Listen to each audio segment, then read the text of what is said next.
too many hypnosis practitioners are intimidated by the forgiveness work. And it's because they don't really understand what forgiveness is. And if you're a regression to cause hypnosis practitioner, you really need a solid understanding of forgiveness, because forgiveness work is one of the essential tools of regression to cause hypnosis. So you really need to understand what forgiveness is, and more importantly, what it is not. That's what we're going to look at in this video.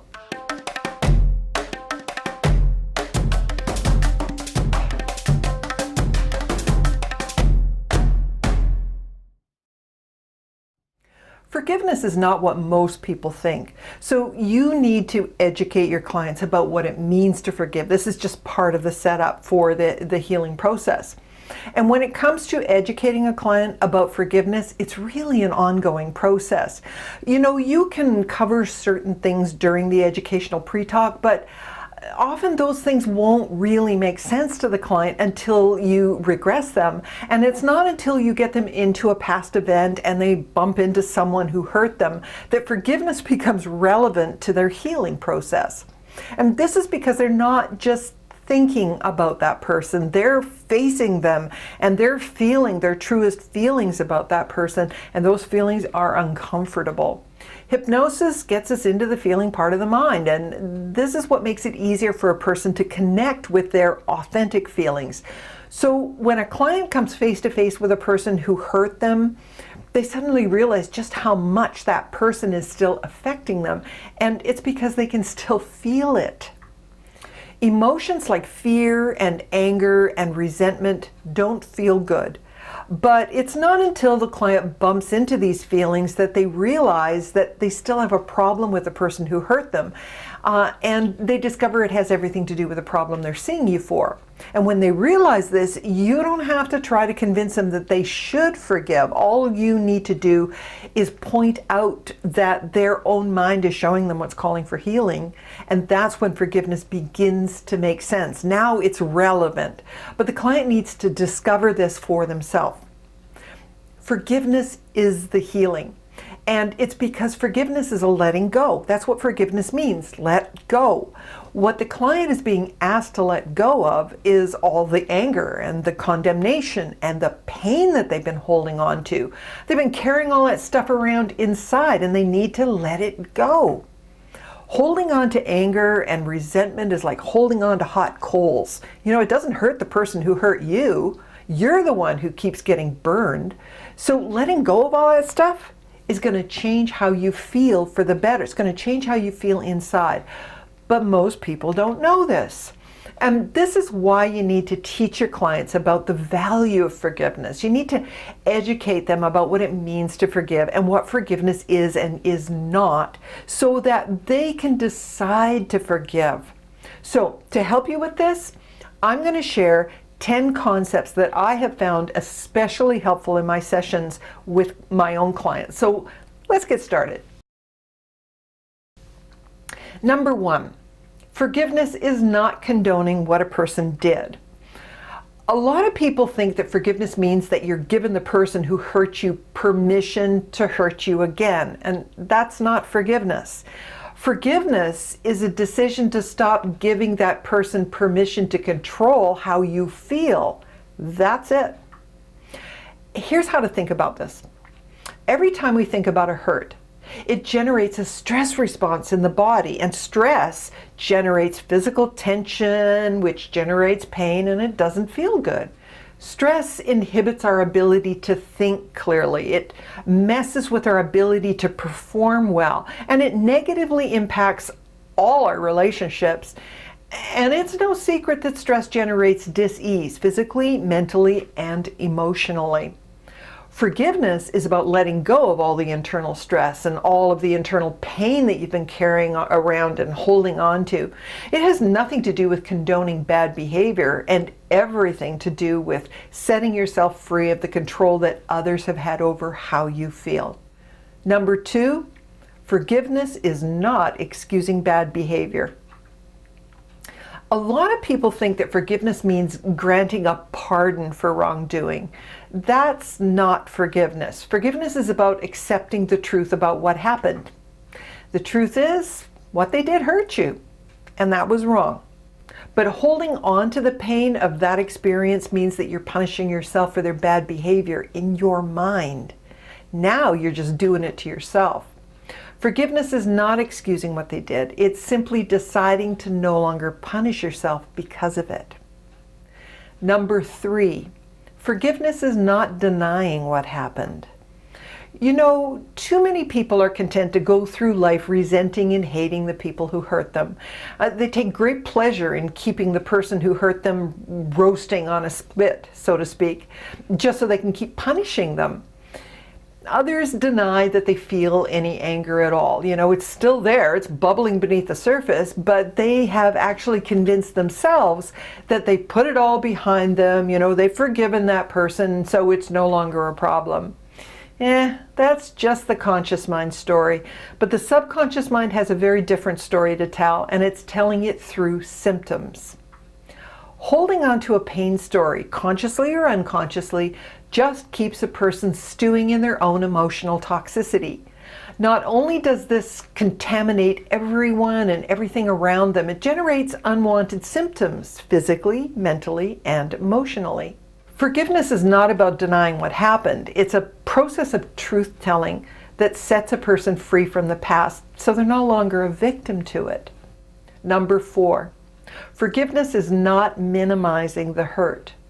A lot of people think that if they forgive, it somehow diminishes just how much they were hurt or how much they have suffered as a result of a wounding experience.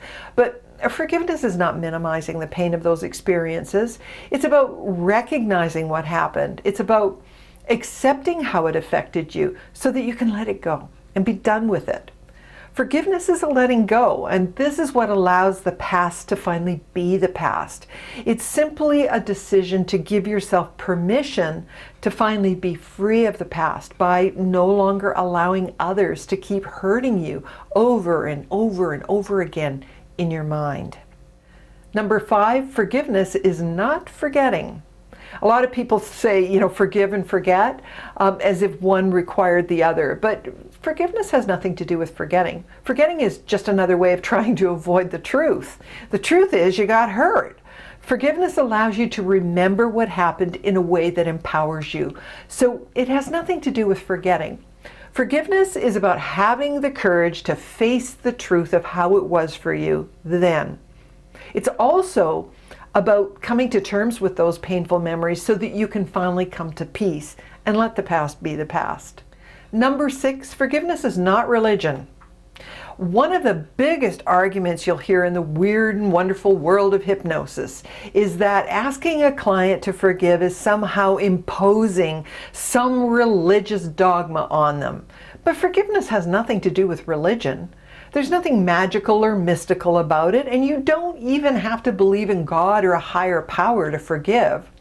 Forgiveness is an ability that we all have. It's a power that exists within each of us, and anyone can learn to forgive and they'll feel better because of it.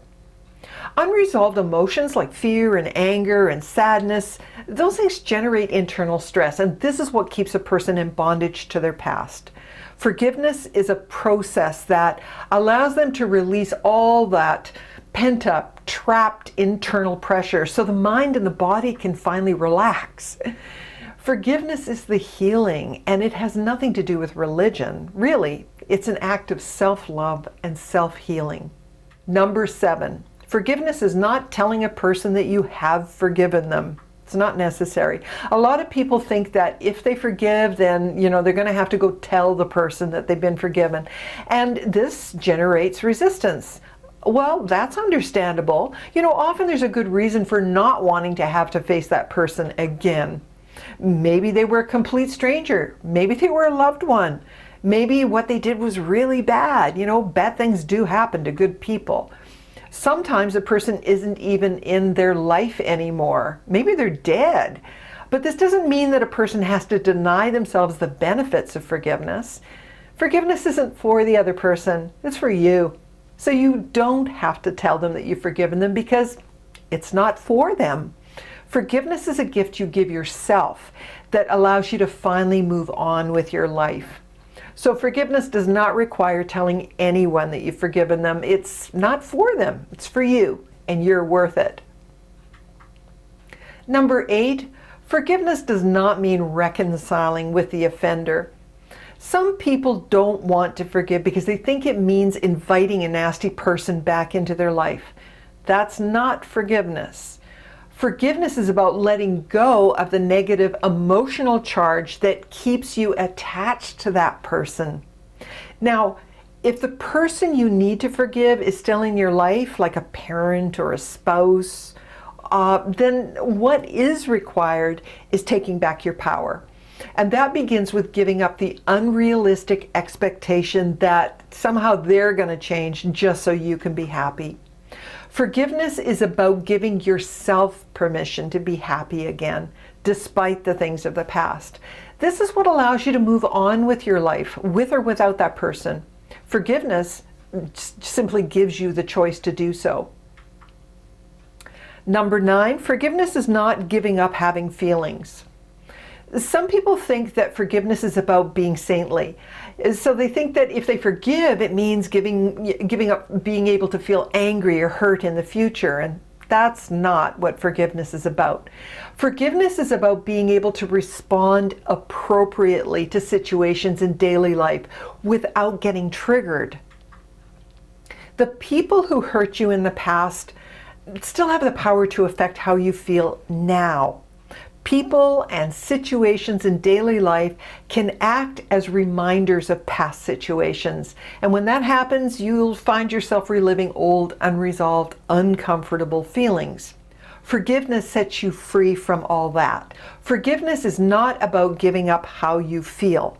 It's about taking back control of how you feel so you can respond appropriately to situations in daily life from now on. Number 10, forgiveness is not merely words. A lot of people think that forgiveness has to do with telling a person, I forgive you. But you don't ever have to tell a person because the forgiveness isn't for them, it's for you. And there's more to forgiveness than merely words. Now, there are plenty of people who are convinced they have forgiven the person who done them wrong. Maybe they went to counseling, maybe they did a guided imagery exercise, maybe they said a prayer. But you know, there's more to forgiving than just saying the words, I forgive you. For forgiveness to be real, you have to feel it. It's not a thought, it's not words. It's a feeling that comes from the heart, and you have to dig down inside to find it. But when forgiveness truly happens, oh, you'll feel it.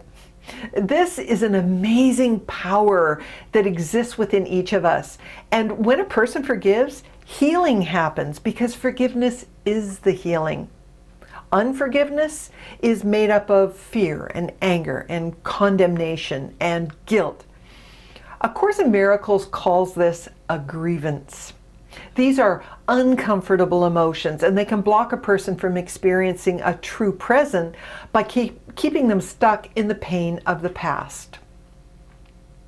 Holding on to anger may give a person a sense of security, but it's a block to allowing love in, and that's no way to live. Forgiveness is what unblocks you, and it can give you back your life. All it takes is a little willingness. What happens when you forgive, truly forgive, is that it creates space for something wonderful to happen. Love starts to flow back into you. And when love is allowed to flow back through the mind-body system, healing happens. Love heals. So forgiveness is the healing, but it's not merely words. It's a power that you can feel. And you can use this power to heal yourself and your relationships and your life if you're willing. Now, a client who is willing to forgive is a person who's ready to allow healing to happen. And the results can extend into every area of their life, sometimes in miraculous ways.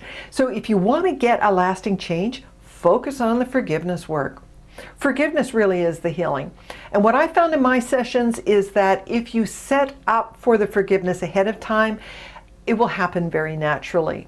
You don't have to take my word for it. Go experience it for yourself. Find someone who you can do your own forgiveness work with. It will transform your work with your clients, seriously. I had a session with Stephen Parkhill. Now, he's the author of Answer Cancer. And that session blew my mind because it removed a breast lump. I kid you not. Now, this showed me the power of the subconscious mind, and I can tell you without a shadow of a doubt that forgiveness was the key to my healing. So that's it for this time. Think about these 10 concepts. They're healing concepts, and use them in your sessions with clients.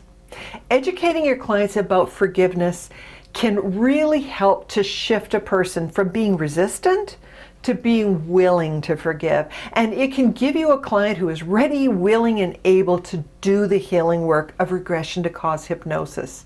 Nice, right? If you want to learn more about the healing process of regression to cause hypnosis, just click that link in the description area below this video. At Tribe of Healers, you'll find lots of free and low-cost programs waiting for you, and they're specific to the work that you do as a regression hypnotherapist. So click the link in the description area, and I'll see you again real soon.